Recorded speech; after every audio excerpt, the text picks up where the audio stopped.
ओम शांति। मुरली से पहले 2 मिनट के लिए हम अपने को एकाग्र और शांत चित्त अवस्था में रखेंगे ताकि हम मुरली को बड़े ध्यान से सुन करके स्वयं में समा सकें। अपने मन को बिल्कुल शांत कर दें। एकाग्र चित्त होकर स्वयं में ध्यान लगाएं। मैं इस शरीर को चलाने वाली कितनी छोटी सी ज्योतिर्बिंदु हूं।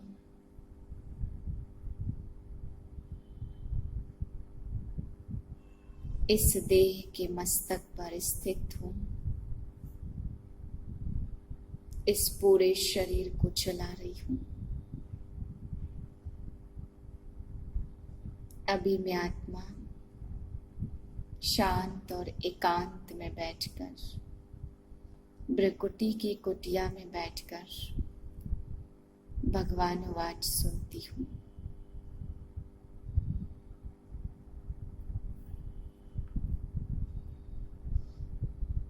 पाँच 10/2020 के महावाक्य हैं।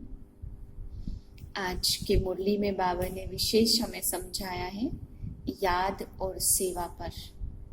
बाबा ने कहा बच्चे एकांत में बैठो, चाहे एकांत स्थान में बैठो, कैसे भी करके तुम्हें अभ्यास करना है।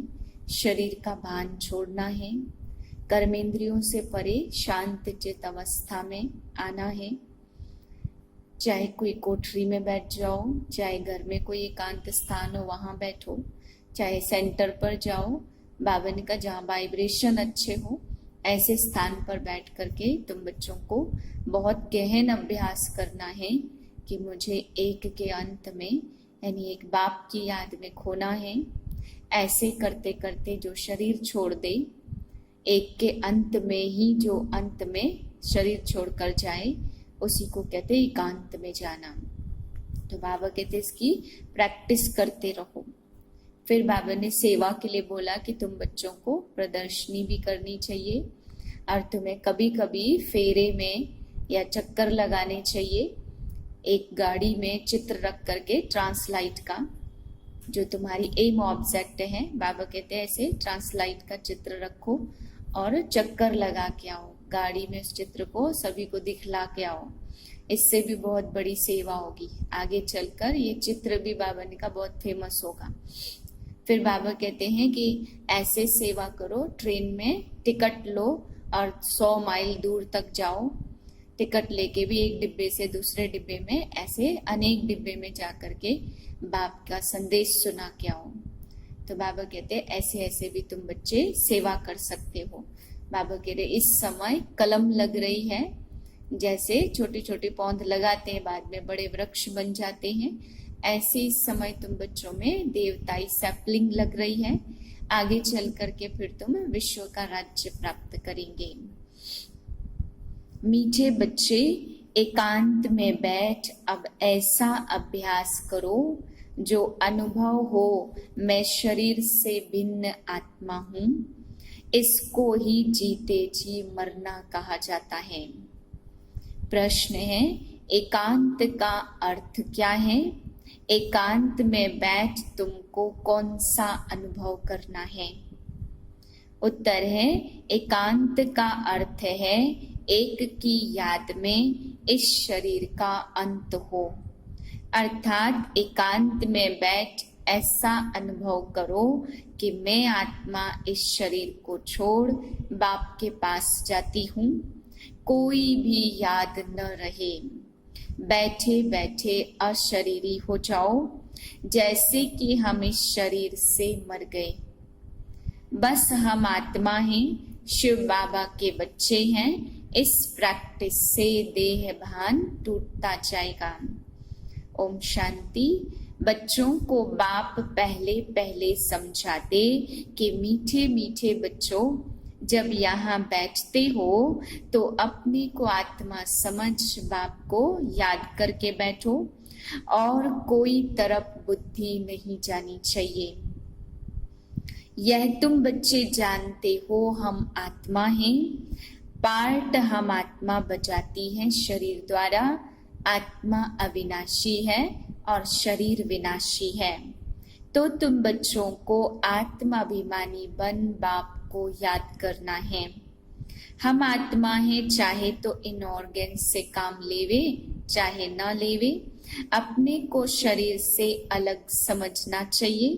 बाप कहते हैं अपने को आत्मा समझो, देह को भूलते जाओ। हम आत्मा इंडिपेंडेंट हैं। हमको सिवाय एक बाप के और कोई को भी याद नहीं करना है। जीते जी मौत की अवस्था में रहना है। हम आत्मा का योग रहना है अब बाप के साथ। बाकी तो दुनिया से घर से मर गए हैं। कहते हैं ना आप मुए मर गई दुनिया। अब जीते जी तुमको मरना है। हम आत्मा शिव बाबा के बच्चे हैं। शरीर के भान को उड़ाते रहना चाहिए। बाप कहते अपने को आत्मा समझो, मुझे याद करो और शरीर के भान को छोड़ो। यह पुराना शरीर है ना, पुरानी चीज को छोड़ा जाता है। अपने को अशरीरी समझो। अभी तुमको बाप को याद करते करते बाप के पास जाना है। ऐसा करते करते फिर तुमको आदत पड़ जाएगी। अभी तो तुमको घर जाना है, फिर इस पुरानी दुनिया को याद क्यों करें। एकांत में बैठ अपने साथ मेहनत करनी है। भक्ति मार्ग में भी कोठरी में अंदर माला फेरते हैं, पूजा करते हैं। तुम भी एकांत में बैठकर यह कोशिश करो तो यह आदत पड़ जाएगी। जितना हो सके बैठकर विचार करो। सवेरे सवेरे उठकर एकांत में ऐसे अपने साथ बातें करते रहो कि अभी हमको बाप का परिचय मिला है।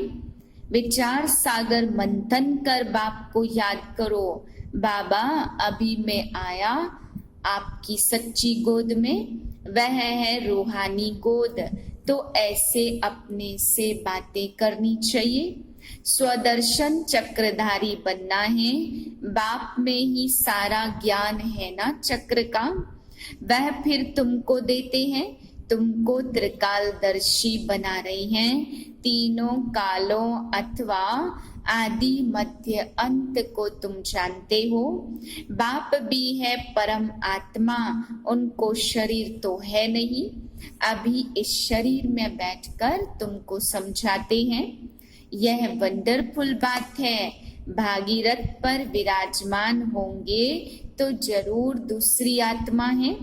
बहुत जन्मों के अंत में इनका जन्म है।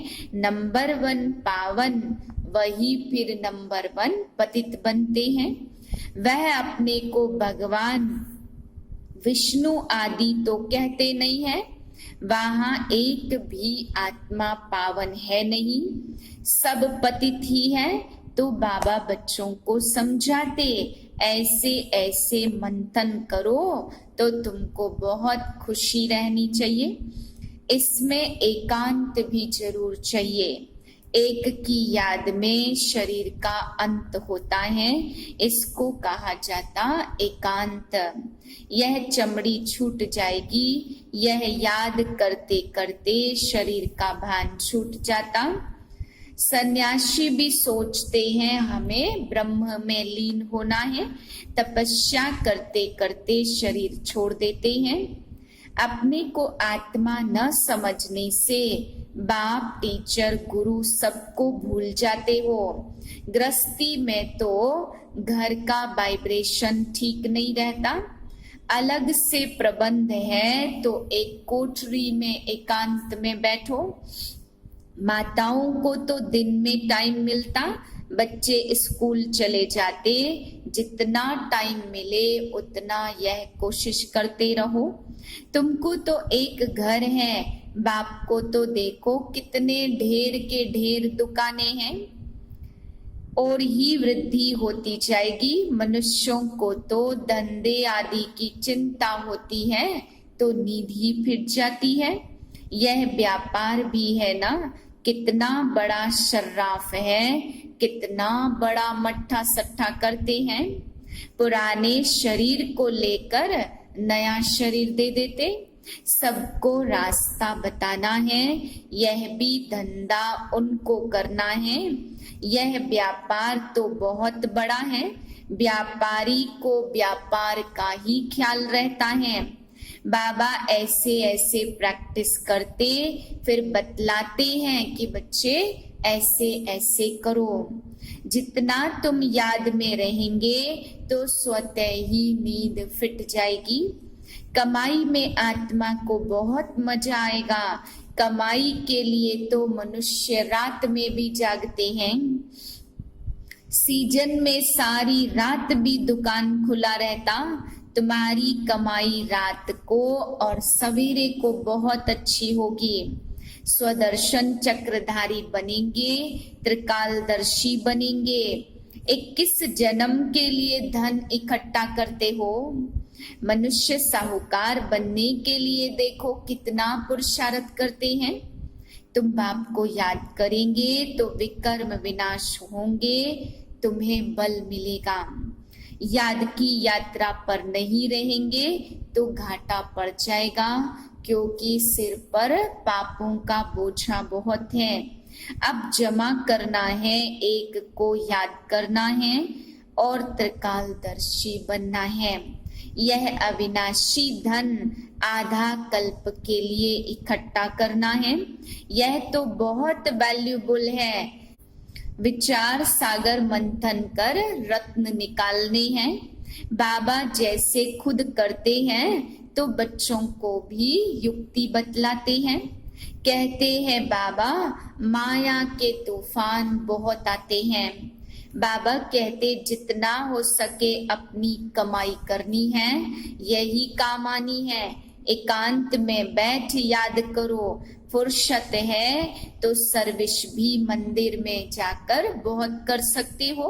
बैज जरूर लगा रहे, सब समझ जाएंगे यह रूहानी मिलिट्री है।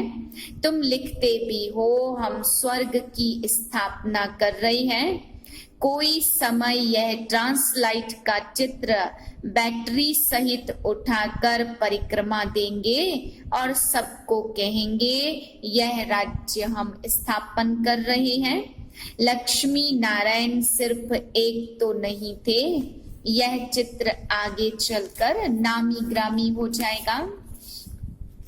स्वराज्य स्थापन कर रहे हैं। अब बाप कहते हैं मन मना भव। बाप को याद करो तो विकर्म विनाश होंगे। 84 के चक्र को याद करो तो तुम चक्रवर्ती बन जाएंगे। लिटरेचर भी तुम सौगात देते रहो। शिव बाबा का भंडारा तो सदा भरपूर है। आगे चलकर बहुत सेवा होगी। एम ऑब्जेक्ट कितनी क्लियर है। एक राज्य एक धर्म था, बहुत साहूकार थे।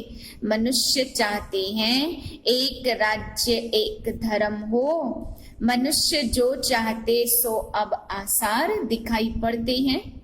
समझेंगे यह तो ठीक कहते हैं। 100% पवित्रता सुख शांति का राज्य फिर से स्थापन कर रहे हैं तो तुमको बहुत खुशी रहेगी। याद में रहने से ही तीर लगेगा। शांति में रह थोड़े से अक्षर बोलने हैं, जास्ती आवाज नहीं। गीत कविताएं आदि कुछ भी बाबा पसंद नहीं करते। बाहर वाले मनुष्यों से कभी रीस नहीं करनी है। तुम्हारी बात ही और है। अपने को आत्मा समझ याद करो। बस स्लोगन अच्छे हो जो मनुष्य पढ़कर जागे। बच्चे वृद्धि को पाते रहते हैं। भारतवासी जानते हैं हम बहुत सुधार कर रहे हैं। 5 वर्ष के अंदर इतना अनाज होगा जो अनाज की कभी भी तकलीफ नहीं होगी। और तुम जानते हो ऐसी हालत होगी जो अन्न खाने को भी नहीं मिलेगा। ऐसे नहीं अनाज कोई सस्ता हो जाएगा। तुम बच्चे जानते हो 21 जन्म के लिए राज्य भाग्य पा रहे हैं, तो यह थोड़ी बहुत तकलीफ तो सहन करनी ही है। कहा जाता खुशी जैसी खुराक नहीं है। अतीन्द्रिय सुख गोप गोपियों का गाया हुआ है। ढेर बच्चे हो जाएंगे, जो भी सैपलिंग वाले होंगे वह आ जाएंगे। झाड़ तो यहाँ ही बढ़ना है। धर्म स्थापक के पिछाड़ी आते रहते वह शिक्षा क्या देंगे सदगति की? कुछ भी नहीं। यहाँ तो बाप भविष्य देवी देवता धर्म की स्थापना कर रहे हैं। सत्संगम युग पर नया सैपलिंग लगाते हैं। पहले पौधों को गमले में लगाकर फिर नीचे लगा देते तो वृद्धि होती जाती है। तुम भी अब पौधा लगा रहे हो, फिर सतयुग में वृद्धि को पाए राज्य भाग्य पाएंगे। तुम नई दुनिया की स्थापना कर रहे हो। इन लक्ष्मी नारायण के चित्र को देखने में समझ आता है कि शिव बाबा यह वर्षा दे रहे हैं। इन चित्रों से विहंग मार्ग की सर्विस होगी। एक दिन यह सारे चित्र ट्रांसलाइट के बन जाएंगे। तुम्हारे पास इतने बच्चे आएंगे जो फुर्सत नहीं रहेगी। ढेर आएंगे, बहुत खुशी होगी। दिन प्रतिदिन तुम्हारा फोर्स बढ़ता जाएगा। ड्रामा अनुसार जो फूल बनने वाले होंगे उनको जरूर टच होगा। तुम बच्चों को ऐसे नहीं कहना पड़ेगा कि बाबा इनकी बुद्धि को टच करो। टच कोई बाबा थोड़ी करते हैं, समय पर आप ही टच होगा। बाप तो रास्ता बताएंगे ना। बहुत बच्चियां लिखती हैं हमारे पति की बुद्धि को टच करो। ऐसे सबकी बुद्धि को टच करेंगे फिर तो सब स्वर्ग में इकट्ठे हो जाएं। पढ़ाई की मेहनत है खुद तुम्हारी, तुम खुदाई खिदमतगार हो ना। सच्ची सच्ची बात बाबा पहले से ही बता देते। क्या क्या करने हैं, ऐसे ऐसे चित्र ले जाने पड़ेंगे। सीढ़ी का भी ले जाना पड़े। बाबा सर्विस के लिए डायरेक्शन देते हैं, उस पर ध्यान देना है। बाबा कहते बैजेस भी किस्म किस्म के लाखों बनाओ। ट्रेन की टिकट लेकर 100 माइल तक सर्विस करके आओ। एक डिब्बे से दूसरे, दूसरे से तीसरे में बहुत सहज है। बच्चों को सर्विस का बहुत शौक रहना चाहिए। अच्छा, मीठे मीठे सिकिलधे बच्चों प्रति माता पिता बाप दादा का याद प्यार गुड मॉर्निंग। रूहानी बाप की रूहानी बच्चों को नमस्ते। हम रूहानी बच्चों की रूहानी बाप को नमस्ते। धारणा के लिए मुख्य सार है। पहली पॉइंट, विचार सागर मंथन कर अच्छे अच्छे रत्न निकालने हैं। कमाई जमा करनी है। सच्चा सच्चा खुदाई खिदमतगार बन सेवा करनी है। दूसरी पॉइंट है, पढ़ाई का बहुत शौक रखना है। जब भी समय मिले एकांत में चले जाना है। ऐसा अभ्यास हो जो जीते जी इस शरीर से मरे हुए हैं। इस स्टेज का अनुभव होता रहे, देह का भान भी भूल जाए। वरदान है, भिन्नता को मिटाकर एकता लाने वाले सच्चे सेवाधारी भव। ब्राह्मण परिवार की विशेषता है, अनेक होते भी एक। आपकी एकता द्वारा ही सारे विश्व में एक धर्म एक राज्य की स्थापना होनी है।